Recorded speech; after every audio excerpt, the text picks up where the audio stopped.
President Biden is scheduled to meet with leaders of the Eastern NATO allies later on today in Poland. The discussions in Warsaw are part of his three-day trip to bolster support for Ukraine. Meanwhile, we've learned that Russia tested an intercontinental ballistic missile around the time of Biden's trip to Ukraine. U.S. officials say that they were alerted about the test ahead of time, and it was deemed not to be a threat. Our Ed Keefe is traveling with the president and has more on the events of the day. What are you looking at to the side there, Ed? Good morning. Good morning, Anne-Marie. Great to be with you. And, of course, the president's visit comes as the war in Ukraine nears the one-year mark. The visit has pitted him against Russian leader Vladimir Putin, with the two world leaders trading accusations as the whole world is watching. Ukraine will never be a victory for Russia. Never. Speaking to thousands in Poland's capital Tuesday, President Biden accused Vladimir Putin and the Russian military of committing crimes against humanity in the conflict they instigated nearly 1 year ago. They've targeted civilians with death and destruction. Mr. Biden said Putin had not only failed to rip apart NATO and Western democracies, but strengthened them. When President Putin ordered his tanks to roll into Ukraine, he thought we would roll over. He was wrong. It was one of the president's most elaborate speeches to date, featuring upbeat music, spotlights, smoke machines, and children giving him hugs. It was a sharp contrast with Putin's national address, delivered to a room full of loyalists. He blamed the West for fueling the Ukrainian conflict and announced he's suspending participation in the last remaining nuclear arms reduction treaty with the United States. Frankly, we find it irresponsible. The withdrawal came after Russia carried out a planned intercontinental ballistic missile test Monday, the same day as Mr. Biden's visit to Keefe, U.S. officials tell CBS News. But the test appeared to fail. We continue to monitor Mr. Putin's nuclear posture as best we can. We've been doing that since he invaded a year ago. Now, in just a little bit, the president is set to meet with the leaders of Eastern European countries known as the Bucharest Nine. These are the easternmost members of NATO and the ones most vulnerable to a potential attack by Russia.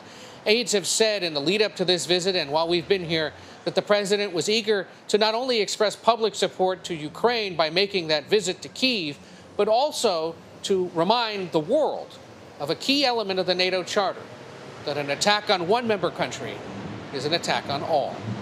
Anne-Marie? Very interesting, Ed. You know, a lot of what the president said, we've heard before, pledging his, the support of the U.S. for Ukraine, putting U.S. money where his mouth is, if you will, by pledging aid.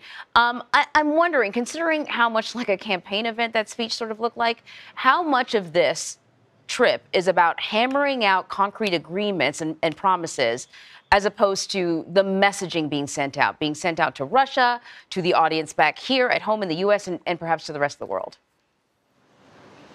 No, that's a good point and a good question worth raising, because really the only substantive thing we've heard about so far this week is the president going to Kyiv to say another about $500 million is coming Ukraine's way. Well, that was already approved by Congress last year. It's part of a multi-billion-dollar aid package that is set to continue being doled out through at least the summer. So you're right, there hasn't been as much substance necessarily, but they understand at the White House that the public perceptions of this, especially around the world, but also back home, are important. That they want to show Vladimir Putin or any other skeptics around the world that democracies have held together in the Western world against Russian aggression, that Ukraine has the support it needs and will continue to, and then also reminding Poland and these other Eastern European countries, if Russia comes your way, we've got your back thanks to the NATO Charter. But the president also eager to suggest to Americans back home, where support is slipping, where ambivalence is growing in the conflict in Ukraine, that this is a key part of our national security, of American national security, and that continuing to sustain support for Ukraine ensures America's safety as well. But it's been notable, as he's been over here, to listen to some Republican leaders back in the States say his priorities are misplaced. He needs to be thinking about this country more than Ukraine, and we'll see how that continues to play out in the coming weeks and months, and certainly as the 2024 campaign begins. And you mentioned the Bucharest Nine there, these NATO member countries. You know, I'm sure they like the verbal support, but they probably want a little bit more from the president. The BBC correspondent we spoke to earlier pointed out that this war has really sort of elevated these countries within NATO in a way that, you know, perhaps they didn't enjoy, for lack of a better word, before. What are they likely to ask the president for? We'll wait and see. But, you know, for one thing, I think they want assurances that U.S. military support is there if needed. There are about 10,000 U.S. troops here in Poland, mostly closer to the Ukrainian border to the south. There are some modest presence in these other countries. And so it's likely that they'll be seeking assurances that it's there if needed. And to the point about the increased prominence of these countries, I mean, certainly the president has spent more time traveling to this part of Europe than any other part of the world. Latvia is getting prepared to host a major NATO conference later this year. And so there will be even more attention placed on the so-called Bucharest Nine. But there's, and of course, then we're waiting to see when Finland and Sweden to the north will get their NATO membership approved as well. Turkey continues to hold that up, but it could come later this year, perhaps in time for the next summer conference of NATO. So, you know, the importance or the increased prominence is only because of what Russia is doing. And certainly these leaders are taking full advantage of their opportunity to meet with the president directly today and say, you know, continue to have our back if needed. Right. You got to ask to make sure. Ed, thank you very much.